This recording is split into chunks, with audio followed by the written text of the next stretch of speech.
The humidity clung to Detective Sarah Martinez like a second skin as she stepped out of her unmarked sedan onto the cracked asphalt of the Miami Police Department parking lot.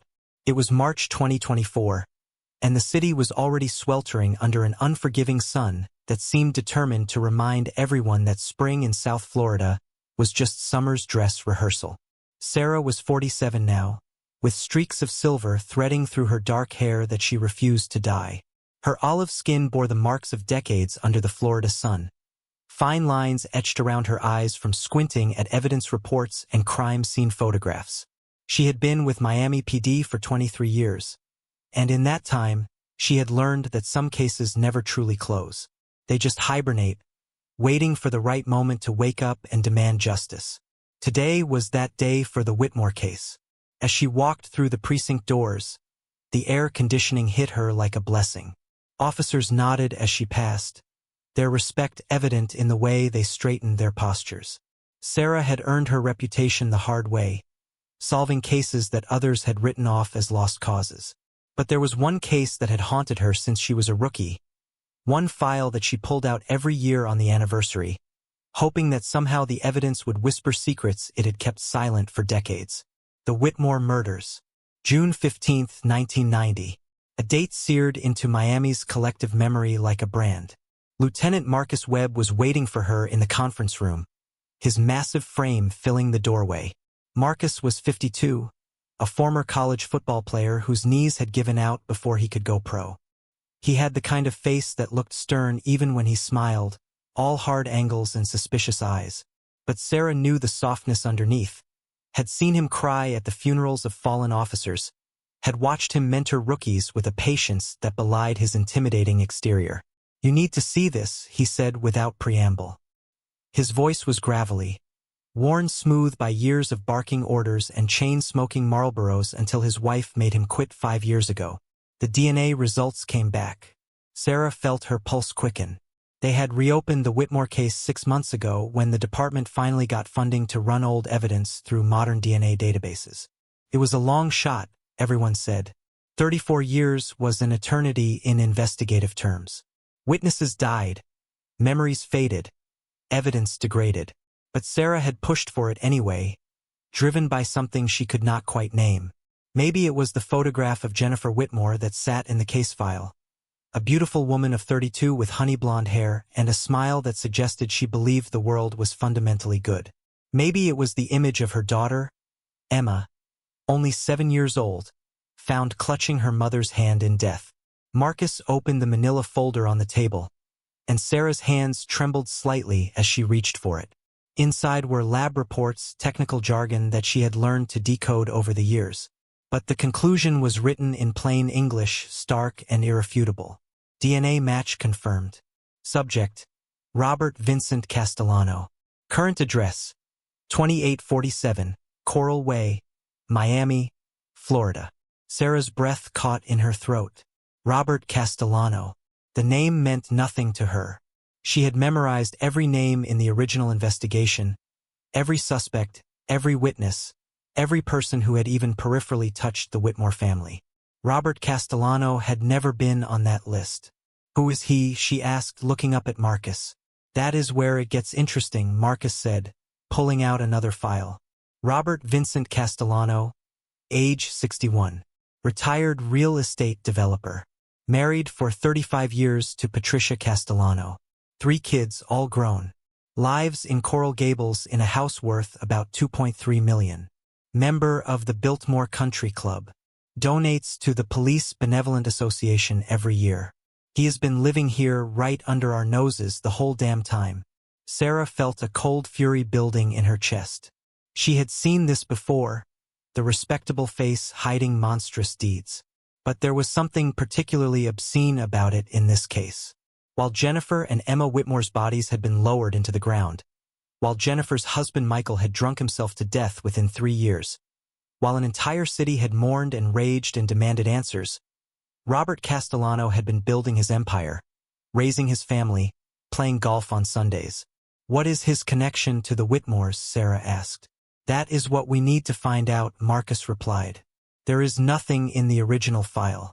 Jennifer was a kindergarten teacher. Michael worked in insurance. They lived in Kendall, quiet neighborhood. No enemies anyone could identify. The whole thing looked like a robbery gone wrong. Back door forced open, jewelry missing, television taken. But you remember what always bothered us about that case? Sarah nodded slowly. The staging. It was too perfect, too obvious. And the level of violence did not match. Robberies that turn deadly are usually quick, panicked. This was methodical. Whoever killed them took their time. The crime scene photos flashed through her mind. Images she had studied so many times they were burned into her memory. Jennifer had been stabbed 17 times. Emma, that beautiful little girl with her mother's blonde hair and her father's blue eyes, had been strangled. The me had said she probably died first, that Jennifer had likely watched her daughter die before the killer turned on her. It was a level of cruelty that spoke of something personal, something intimate and hateful.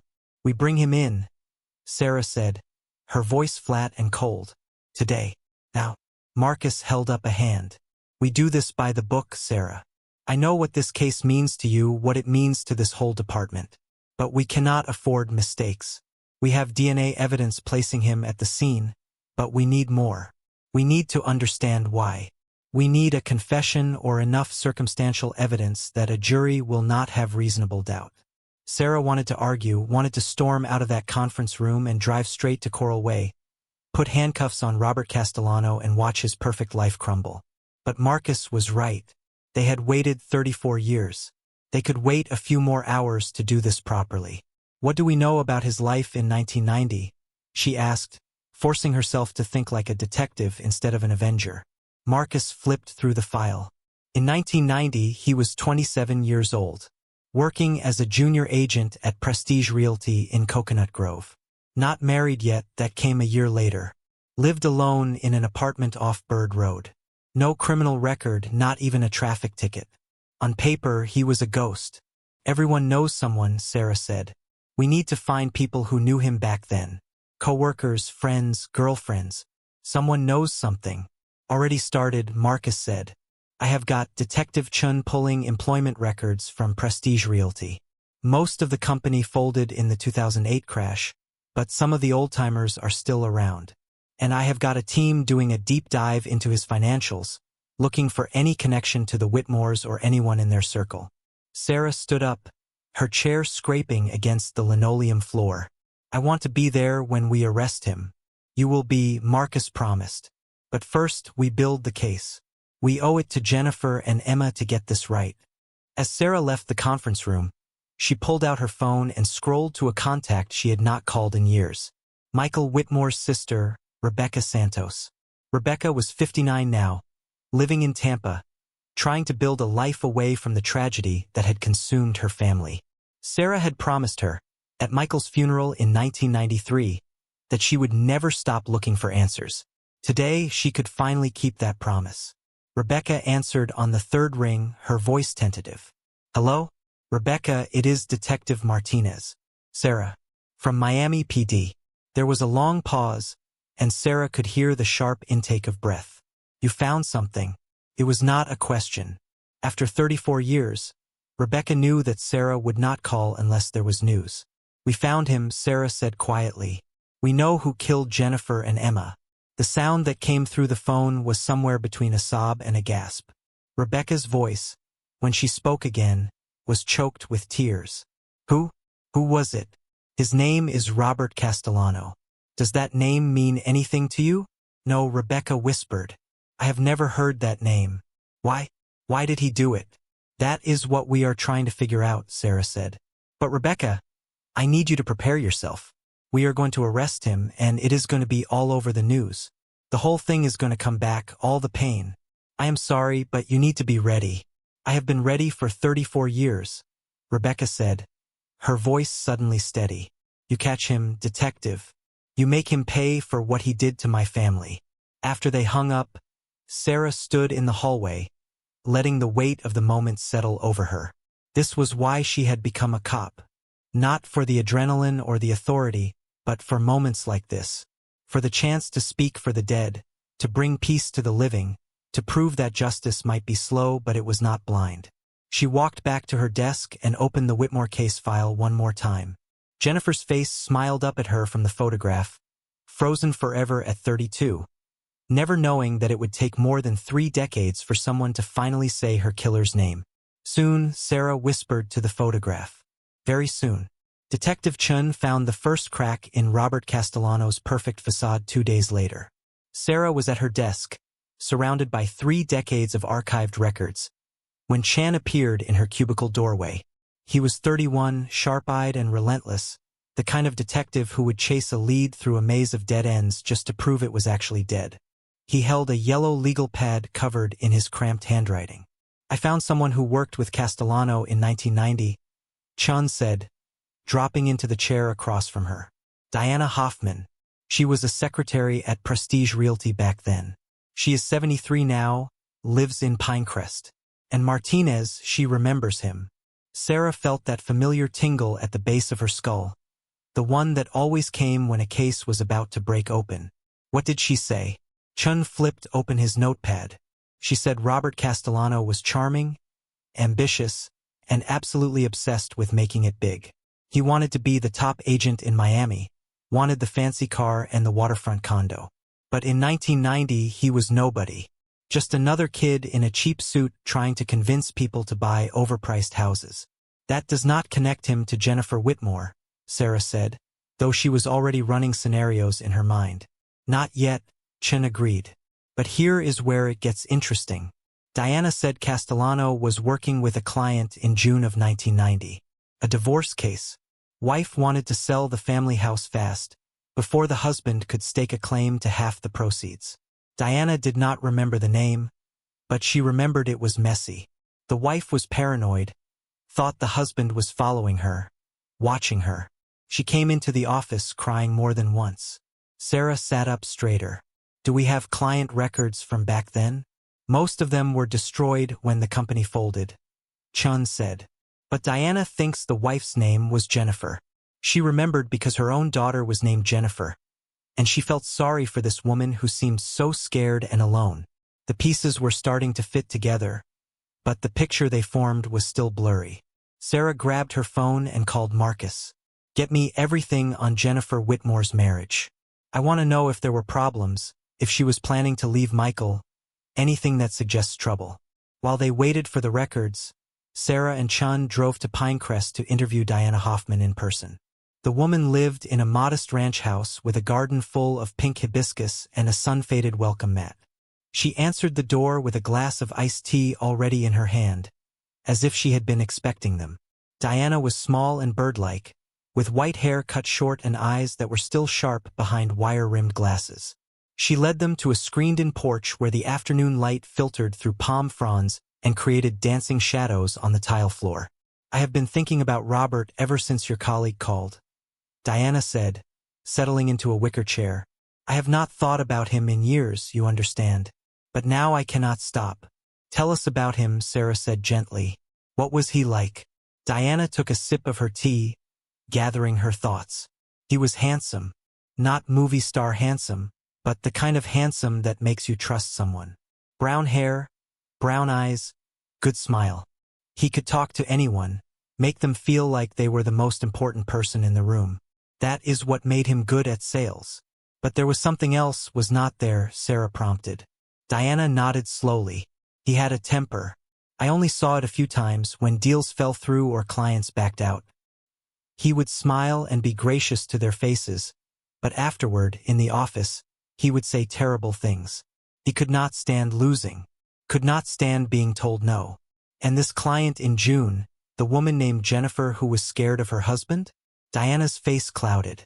"I remember her coming in maybe 3 times. Pretty woman, blonde, looked tired like she was not sleeping. She had a little girl with her once. The girl drew pictures in the waiting area while her mother talked to Robert. I remember thinking the child was too quiet, too well-behaved, like she had learned not to draw attention to herself." Sarah felt ice water run through her veins. "What happened with the sale?" "Fell through," Diana said. "The husband found out somehow. He came to the office, made a scene. Big man, red-faced, yelling about how his wife could not sell his house, how she was trying to steal from him. Security had to escort him out. After that, the wife stopped coming in. Robert was furious. He had already spent commission money he had not earned yet, I think. He had told everyone he was going to close this big deal. "And you never saw her again?" Sarah asked. "Never," Diana confirmed. "And then a few weeks later, I saw the news. That poor woman and her little girl, murdered in their home. I did not make the connection at first. There are a lot of Jennifers in Miami. But something about the picture on the news looked familiar. I asked Robert if it was his client, and he said no. Said I was mistaken. But his face went white when I asked. "Did you tell the police?" Chin asked. Diana looked down at her hands. "I should have. I know I should have. But I convinced myself I was wrong. And Robert was so adamant that it was not her. He said his Jennifer was alive and well, that she had decided not to sell after all. I wanted to believe him." The guilt in her voice was palpable. Sarah reached across and touched the older woman's arm. "You are telling us now. That is what matters." After they left Diana's house, Sarah sat in the passenger seat while Chun drove, her mind racing. The picture was becoming clearer. Jennifer Whitmore had been trying to escape her marriage. She had contacted a realtor to sell the house secretly. Michael had found out and confronted them. The sale had fallen through, and Jennifer had been trapped.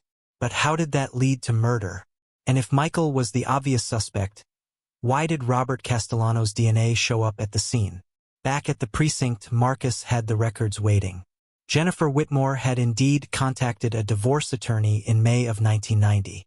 She had told the lawyer that Michael was controlling and emotionally abusive, that she was afraid of what he might do if she tried to leave. The attorney had advised her to document everything, to have an escape plan. Selling the house was part of that plan. "So Michael found out she was trying to leave," Sarah said, spreading the documents across the conference table. "He stopped the sale. But then what? Did he hire Castellano to kill her? That makes no sense. Why would a real estate agent agree to murder? Unless it was not about money," Chun suggested. What if Castellano and Jennifer were having an affair? Sarah considered it. It would explain why his DNA was at the scene. But then why kill her? If they were together, if she was leaving her husband for him, why murder her and her daughter? "Maybe she was not leaving Michael for him," Marcus said quietly. "Maybe she was just leaving. And Castellano could not accept that." The room fell silent as they absorbed the implications. Sarah pulled out her phone and called the forensics lab. "I need you to run a paternity test," she said. "Compare Robert Castellano's DNA to Emma Whitmore's. I need to know if he was her biological father." The answer came back 3 hours later. Negative. Emma Whitmore was Michael Whitmore's daughter, not Robert Castellano's. But the forensic tech had found something else. The DNA sample from Castellano had been found in 2 locations at the crime scene. One was on Jennifer's body, skin cells under her fingernails where she had fought her attacker.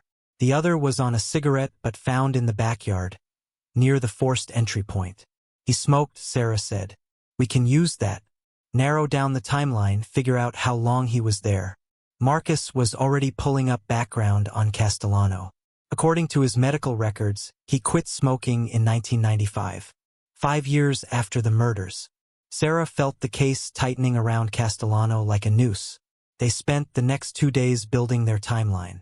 Jennifer had contacted Prestige Realty on May 3, 1990. She had met with Castellano 3 times. The last meeting was on June 8, 1 week before her death. Michael Whitmore had confronted them at the office on June 10. After that, all contact between Jennifer and Castellano had officially ended. But on June 14, the day before the murders, a neighbor had seen an unfamiliar car parked on the Whitmore street. A brown sedan. Robert Castellano had driven a brown Honda Accord in 1990. "We have enough," Marcus finally said. "We bring him in tomorrow morning." That night, Sarah could not sleep. She lay in her bed in her small apartment in Kendall, staring at the ceiling fan making lazy circles overhead. She kept seeing Emma Whitmore's face, that little girl who had been drawing pictures in a real estate office waiting room, who had no idea that her mother's attempt to save them would lead to their deaths. At 4 in the morning, Sarah gave up on sleep. She drove to the office, made a pot of coffee, and sat at her desk reviewing every piece of evidence one more time. She needed to understand not just how, but why. What had happened in Robert Castellano's mind that made him decide two people needed to die? The sun was barely above the horizon when Sarah and Marcus pulled up to the Castellano residence on Coral Way. The house was exactly what Sarah had expected. A sprawling Mediterranean revival with terracotta roof tiles, perfectly manicured hedges, and a circular driveway where a silver Mercedes sat gleaming in the early light. This was the house that Blood had built, even if no one knew it yet. Chan and two uniformed officers waited in a second car parked discreetly down the block. The plan was simple. Knock on the door, identify themselves, and bring Robert Castellano in for questioning. They had enough for an arrest, but Sarah wanted to see his face first, wanted to watch his reaction when 34 years of lies came crashing down. Marcus rang the doorbell. Through the frosted glass panel beside the door, Sarah could see movement, a shadow approaching. The door opened. Robert Vincent Castellano looked nothing like the ambitious young man Diana Hoffman had described. He was 61 now, with silver hair swept back from a tanned face that spoke of golf courses and sailing trips. He wore reading glasses pushed up on his head and a polo shirt with the Biltmore Country Club logo. His expression was mildly curious, the look of a man who assumed this was about a charity donation or a neighborhood issue. "Can I help you?" he asked, his voice smooth and pleasant. Sarah pulled out her badge. "Detective Sarah Martinez, Miami PD. This is Lieutenant Marcus Webb. Are you Robert Vincent Castellano?" Something flickered in his eyes, too fast to read. "Yes. What is this about?" "We need you to come down to the station and answer some questions," Sarah said. "Questions about what?" Castellano's tone remained calm, but Sarah noticed his hand tightening on the doorframe. "About Jennifer Whitmore." The name hit him like a physical blow. His face went pale, and for just a moment, Sarah saw the mask slip. She saw fear raw and undeniable. Then he recovered, shaking his head slowly. "I do not know anyone by that name," he said. "That is interesting," Marcus said, his voice deceptively mild. "Because we have evidence that you knew her very well. In fact, we have your DNA from a crime scene. The crime scene where Jennifer Whitmore and her 7-year-old daughter were murdered on June 15, 1990. Castellano's legs seemed to give out slightly. He gripped the doorframe harder. "This is insane. I want to call my lawyer." "You can call from the station," Sarah said. "Mr. Castellano, you can come with us voluntarily, or we can arrest you right now in front of your neighbors. Your choice." "Bobby?" A woman's voice came from inside the house. "What is going on?" Patricia Castellano appeared behind her husband, a slender woman with expertly highlighted hair and concerned eyes. She wore a silk robe and held a coffee mug that said "World's Best Mom." "Everything is fine, Patricia," Castellano said quickly. "Just a misunderstanding. I will be back soon." But the way his wife looked at him suggested she knew nothing was fine. Sarah wondered how much Patricia knew, whether Robert had built his entire marriage on a foundation of murder and lies. They drove to the station in silence. Castellano sat in the back seat, staring out the window at the Miami streets waking up to another day. Sarah watched him in the rearview mirror, trying to see past the respectable facade to the man who had stabbed a woman 17 times and strangled her child. At the station, they placed Castellano in interview room 2, the one with the camera that had the best angle and the chair that was deliberately uncomfortable. Sarah and Marcus let him sit there for 20 minutes, watching through the one-way glass as he fidgeted, checked his watch, and ran his hands through his silver hair over and over. "He is breaking," Chen observed, standing beside Sarah. "Look at him. He thought he got away with it. 34 years thinking he was safe." Sarah did not respond. She was studying Castellano's body language, the way his knee bounced nervously, the way he kept glancing at the door as if calculating whether he could run. This was not the behavior of an innocent man. Finally, they entered the room. Sarah carried the case file, thick with decades of investigation. She dropped it on the table between them with a heavy thud that made Castellano flinch. "Mr. Castellano, we can do this easy or hard," Sarah said, sitting down across from him. "Easy means you tell us the truth about what happened on June 15, 1990. Hard means we build the case piece by piece, drag your family through a trial, let the whole city know what you did. Your choice. I have nothing to say without my lawyer, Castellano said. But his voice wavered. Your lawyer is going to tell you the same thing I am, Marcus said, leaning against the wall with his arms crossed. We have your DNA at the crime scene. We have witnesses who place you with Jennifer Whitmore in the weeks before her death. We have a motive. We have everything we need. The only question now is whether you want to tell your side of the story or let us tell it for you. Castellano's hands were shaking now. He clasped them together on the table, trying to hide it. You do not understand, he said quietly. Then help us understand, Sarah said, leaning forward. What happened between you and Jennifer? She was going to ruin everything. The words burst out of him like he had been holding them back for 34 years. She was going to tell everyone. About us, about what we did, about all of it. Sarah felt her pulse quicken. This was it, the moment when the lies finally unraveled. What did you do? Castellano looked down at his hands. I loved her. I know that sounds crazy, but I did. She came into my office that day in May, so beautiful and sad, and she told me about her husband, how he controlled everything, how she wanted to escape. I helped her. I made a plan to sell her house, to give her the money to start over somewhere new. And you started an affair, Sarah said. Castellano nodded miserably. It just happened. We did not mean for it to. But she was grateful and I was lonely and we connected.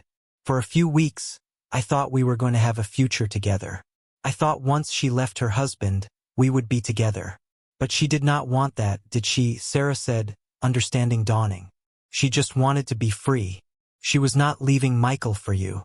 She was leaving Michael, period. She used me, Castellano said, and there was real anger in his voice now.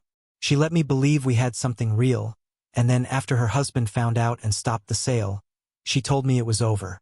Said it was a mistake, that she never felt that way about me. She was going to tell Michael everything, try to fix her marriage, and I would be left with nothing. I had spent money I did not have, told my boss I was closing this huge deal. Everyone would know I was a failure, that she had played me. So you killed her, Marcus said flatly. If you have gotten this far in the story, it means you are invested in seeing justice done. Take a moment and subscribe to the channel. This case is about to take a turn that nobody saw coming, and you will want to be here for what happens next. Castellano's face crumpled. I did not mean to.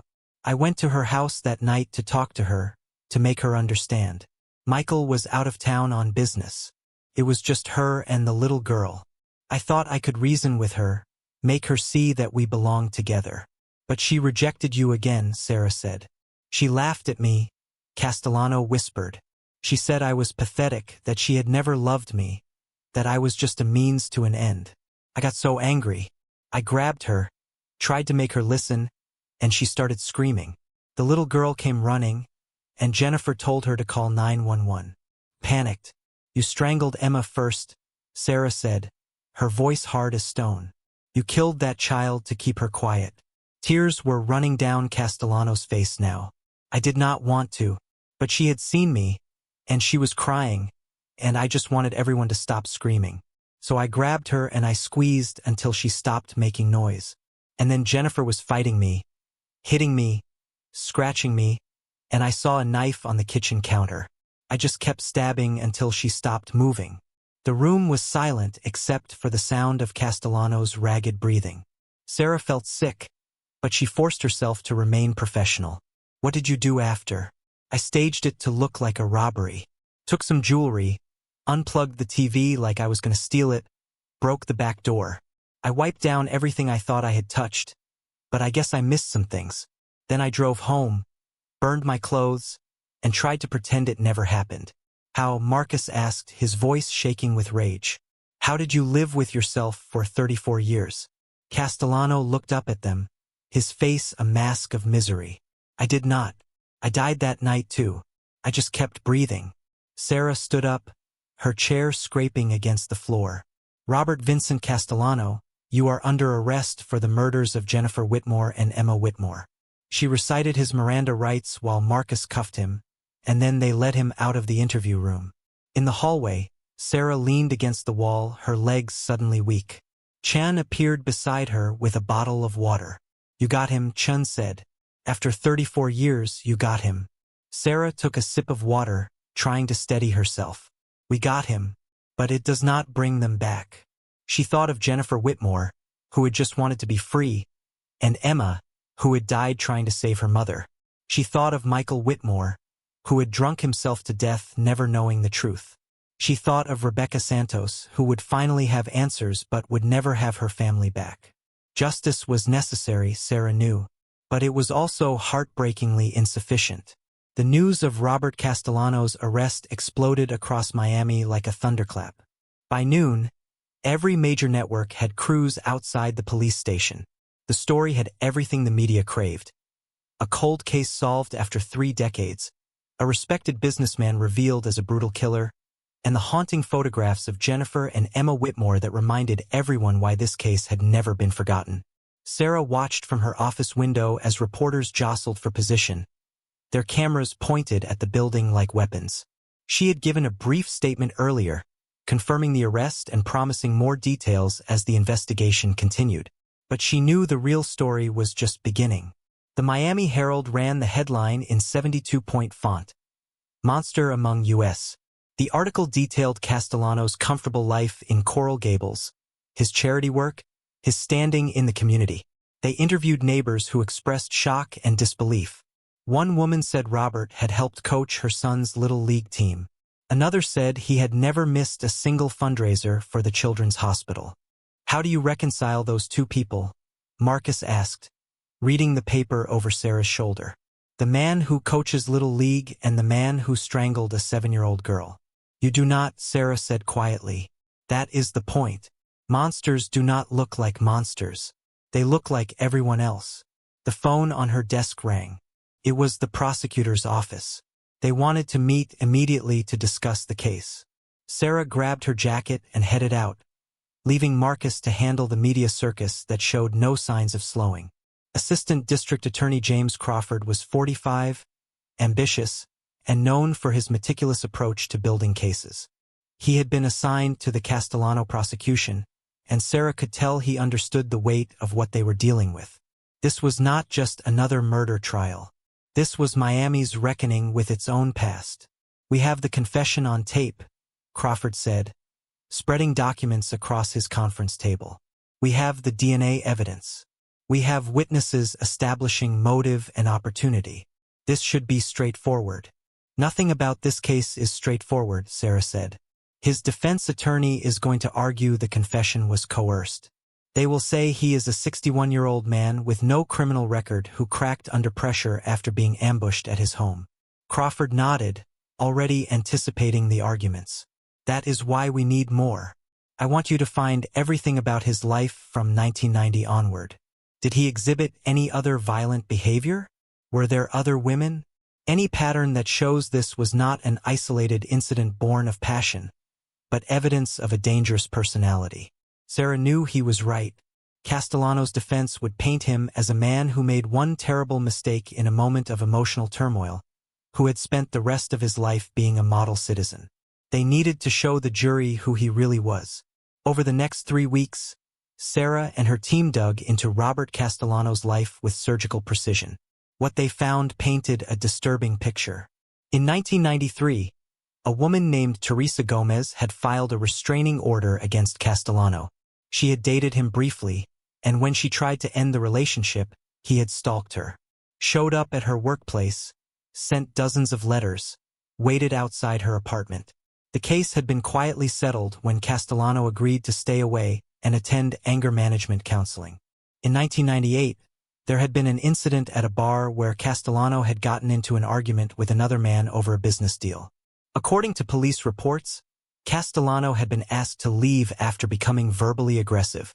The other man claimed Castellano had threatened to kill him, but no charges were filed.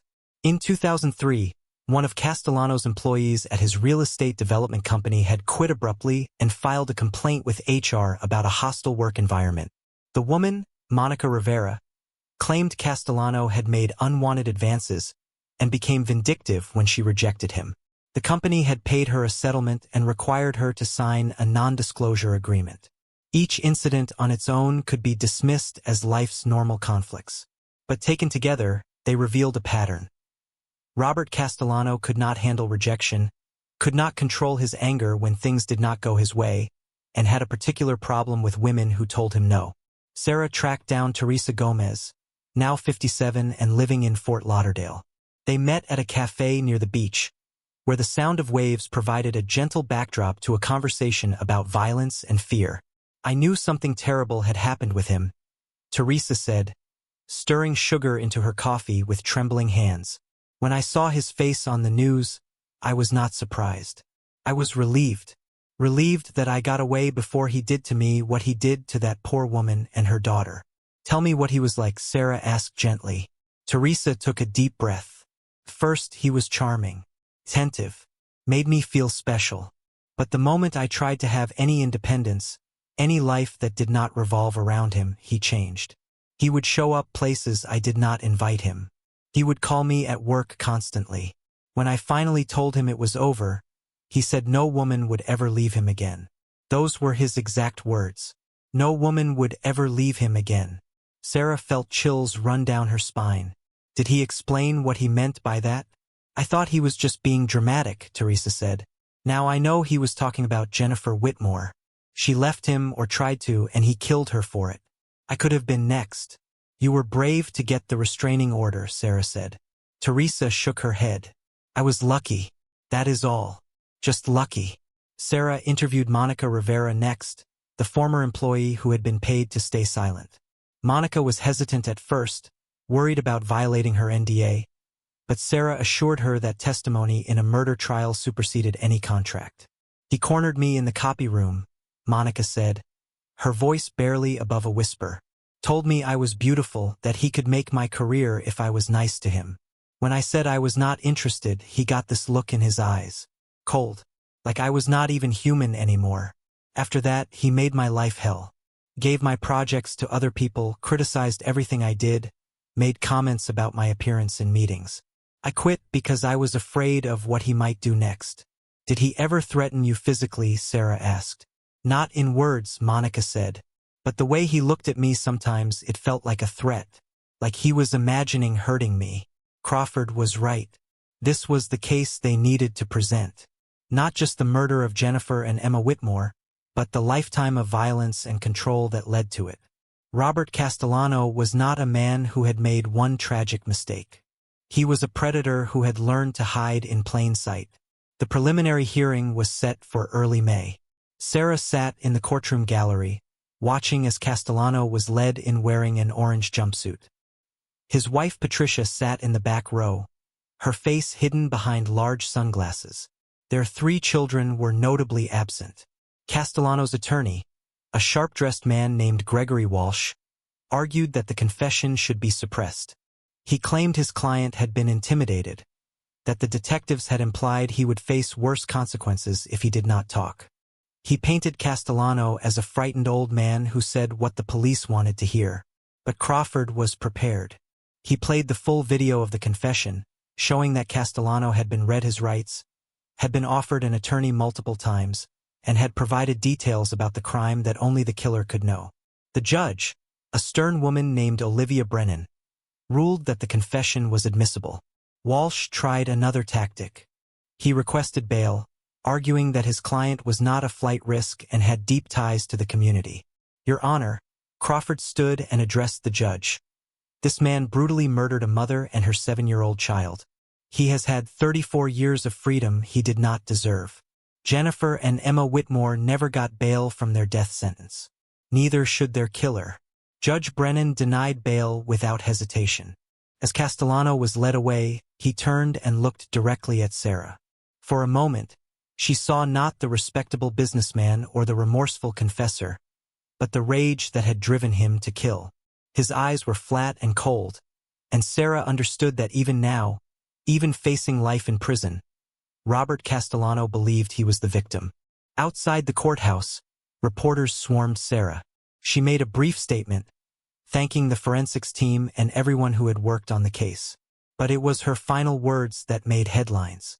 Jennifer Whitmore was trying to save herself and her daughter from a life of control and fear.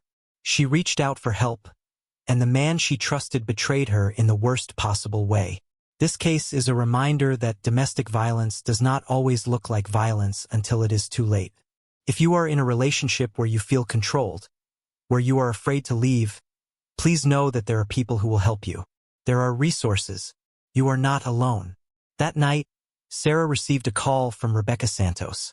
Rebecca was crying, but they were tears of relief. "Thank you," Rebecca said. "Thank you for never giving up on them." "I made you a promise," Sarah replied. "I am just sorry it took so long to keep it."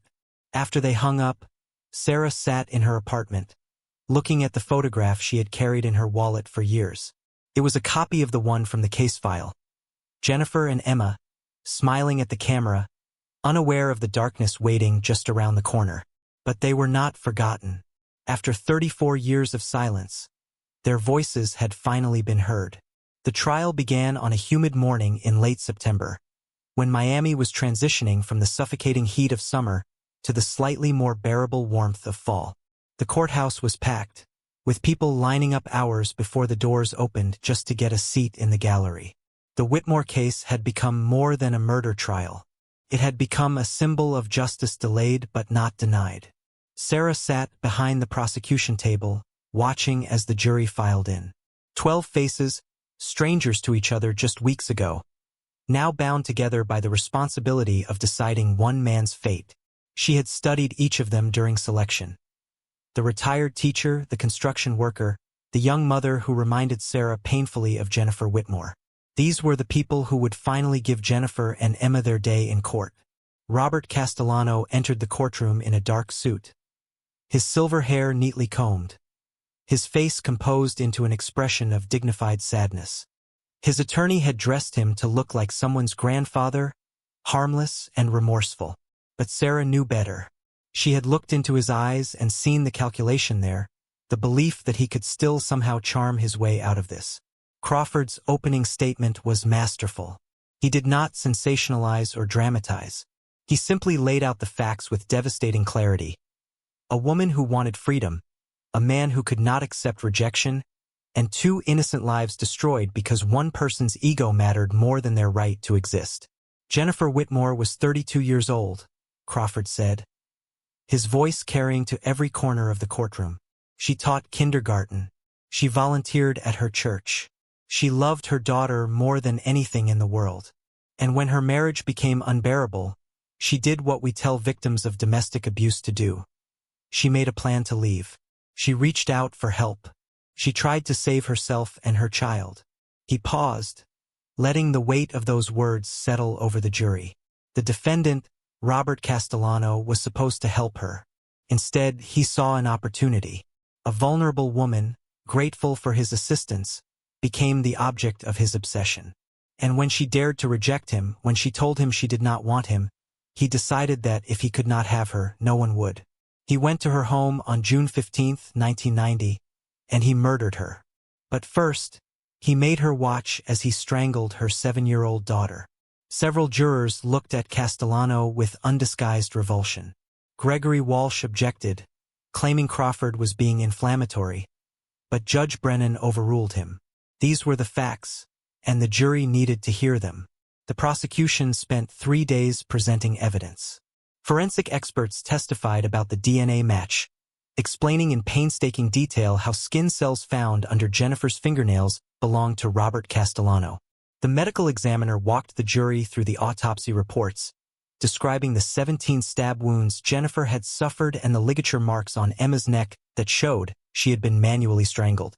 Sarah herself took the stand to describe the investigation, both the original one in 1990 and the cold case review that had finally identified Castellano.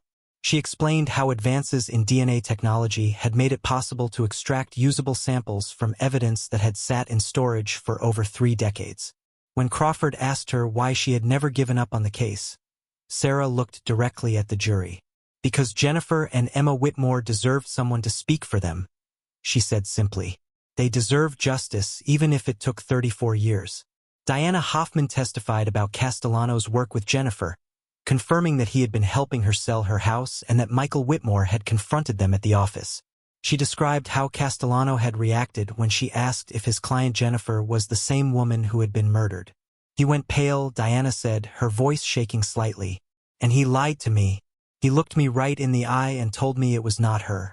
But I could see it in his face. He knew exactly who she was. Teresa Gomez took the stand next, describing her relationship with Castellano in 1993 and the terror she had felt when he refused to accept that it was over. Monica Rivera followed, testifying about his pattern of retaliation when rejected.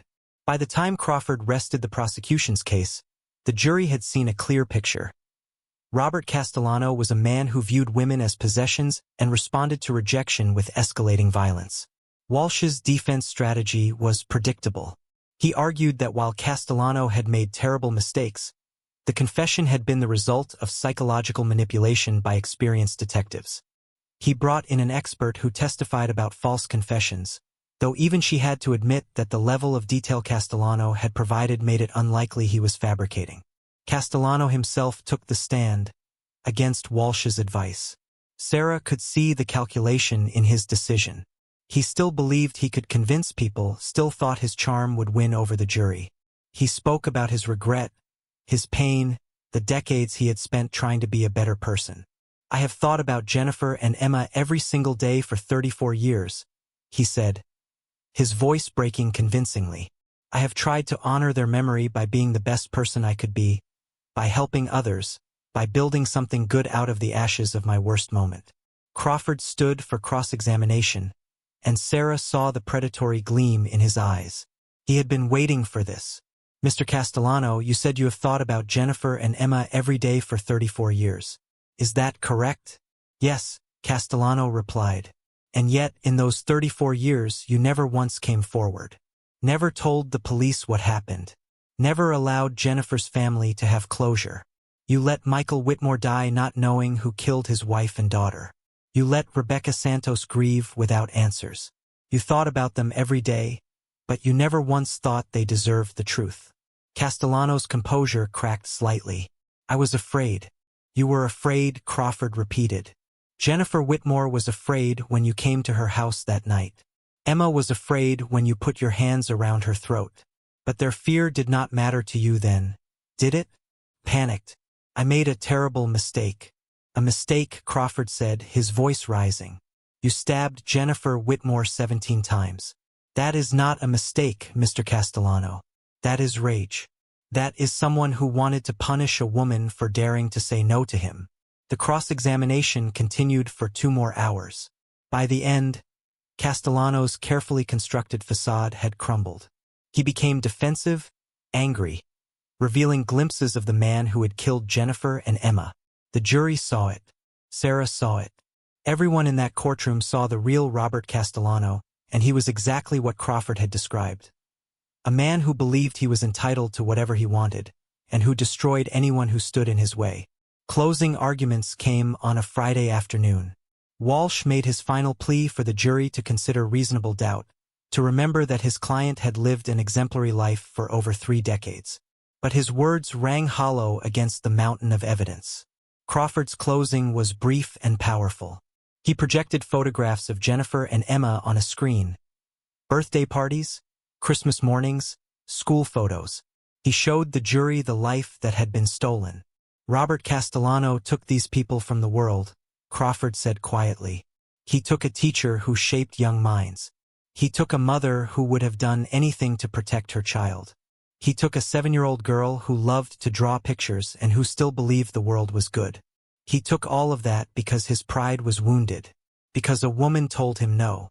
Crawford paused, looking at each juror in turn. For 34 years, he lived free while Jennifer and Emma lay in graves. He went to country clubs while their family grieved. He donated to charity with money he earned while their memory faded. That ends today. Today, you have the power to finally give Jennifer and Emma Whitmore what they have been waiting for, justice. The jury deliberated for 6 hours. Sarah spent that time in a conference room with Marcus and Chan, unable to eat, unable to focus on anything except the clock on the wall. Rebecca Santos called twice, asking if there was news. Sarah told her to be patient, that justice was worth waiting for. When the bailiff finally announced that the jury had reached a verdict, Sarah felt her heart hammering in her chest. They filed back into the courtroom, their faces carefully neutral. Judge Brennan asked the foreman, the retired teacher, to stand. "Has the jury reached a verdict?" she asked. "We have, Your Honor. On the charge of first-degree murder in the death of Jennifer Whitmore, how do you find?" "We find the defendant guilty." "On the charge of first-degree murder in the death of Emma Whitmore, how do you find?" "We find the defendant guilty." The courtroom erupted. People were crying, hugging, some shouting in triumph. Patricia Castellano fled through a side door, and Sarah saw genuine shock on her face. She had believed her husband's lies until the very end. Castellano himself sat frozen, his face gray. He looked at Walsh, at the jury, at the judge, as if waiting for someone to tell him this was not real. But it was real. After 34 years, reality had finally caught up with him. Judge Brennan scheduled sentencing for 3 weeks later. As Castellano was led away in handcuffs, he turned one last time to look at Sarah.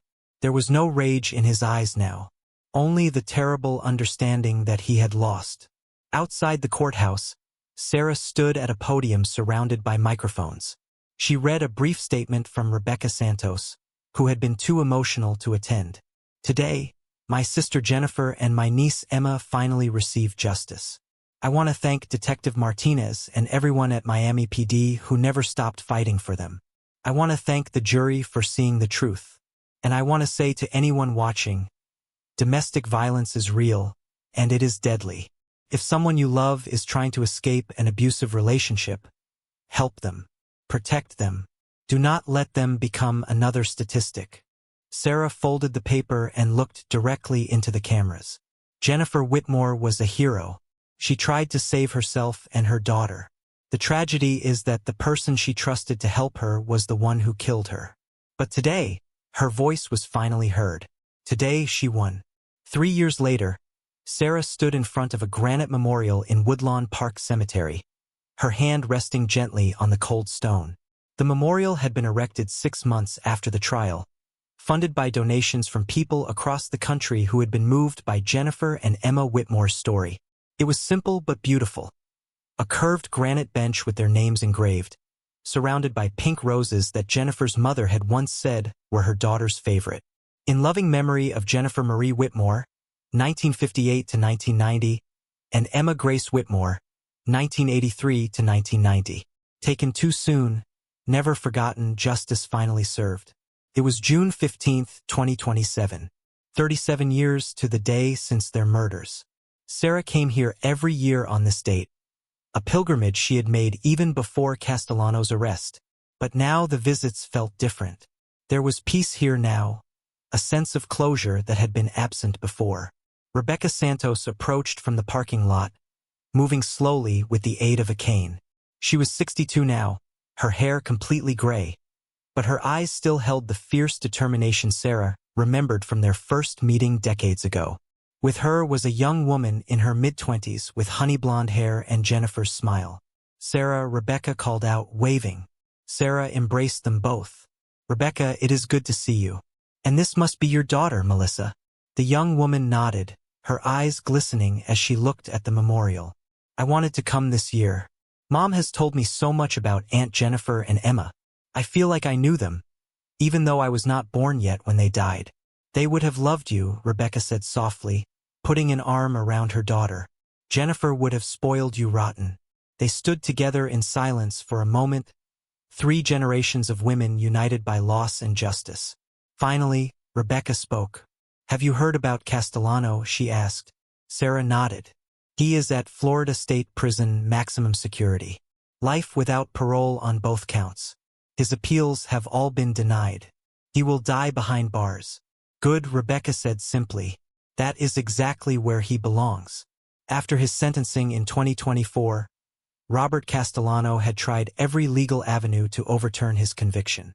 He claimed ineffective counsel, argued that the DNA evidence had been contaminated, insisted that his confession had been coerced. Judge after judge had reviewed his claims and found them without merit. The evidence was overwhelming, the confession detailed and corroborated. The verdict just Patricia Castellano had divorced him within months of the guilty verdict. She had sold the house on Coral Way and moved to North Carolina to be near one of her daughters. In a rare interview with the Miami Herald, she had said she felt like she had been married to a stranger, that the man she thought she knew had never really existed. Their 3 children had changed their last names and refused all media requests. Sarah did not blame them. They were victims too, in their own way, forced to reconcile the father they had known with the monster he truly was. The case had changed Miami in unexpected ways. The publicity surrounding the trial had led to increased funding for domestic violence prevention programs. The Jennifer and Emma Whitmore Foundation had been established, providing resources for women trying to escape abusive relationships, including emergency housing, legal assistance, and counseling. Sarah herself had become something of a reluctant celebrity. She had given talks at police academies across the country about the importance of preserving evidence and never giving up on cold cases. She had been promoted to captain and now ran the entire cold case division for Miami PD. But more importantly, the Whitmore case had inspired her team to push harder on other unsolved murders. In the 3 years since Castellano's arrest, they had solved 6 additional cold cases using similar DNA technology and dogged investigative work. 6 more families had gotten answers. 6 more killers had been brought to justice. Marcus had retired a year ago, moving to the Florida Keys to finally live the fishing life he had always dreamed about. But he still called Sarah every few months to check on cases and remind her not to work too hard. Chun had been promoted to detective first grade and was Sarah's right hand in the cold case unit. As for Diana Hoffman, the secretary who had first remembered Castellano's connection to Jennifer, she had passed away peacefully in her sleep 18 months after the trial. But before she died, she had written Sarah a letter. "Thank you for letting me finally tell the truth," Diana had written. "I have lived with the guilt of staying silent for so long. Knowing that my testimony helped convict him has given me peace. Jennifer and Emma can rest now. So can I." Sarah pulled out her phone and showed Rebecca and Melissa a photograph. It was from a ceremony last month where the Miami Police Department had posthumously honored Jennifer Whitmore with a Civilian Courage Award for her attempts to escape domestic violence and protect her daughter. "We wanted to recognize that she fought back," Sarah explained. "She did not go quietly. She scratched him, got his DNA under her nails, and that evidence is what ultimately convicted him. Even in death, she found a way to identify her killer." Rebecca touched the screen gently, tears rolling down her cheeks. "She was always strong. Always. I just wish she had lived to see how strong she really was." They stayed at the cemetery for another hour, sharing memories and stories. Melissa told them about her work as a social worker, helping children who had witnessed domestic violence. She said her aunt and cousin's story had inspired her career choice, that she wanted to break the cycle of violence that destroyed so many families. When it was time to leave, Sarah placed a single white rose on the memorial, as she did every year. But this time, she also left something else.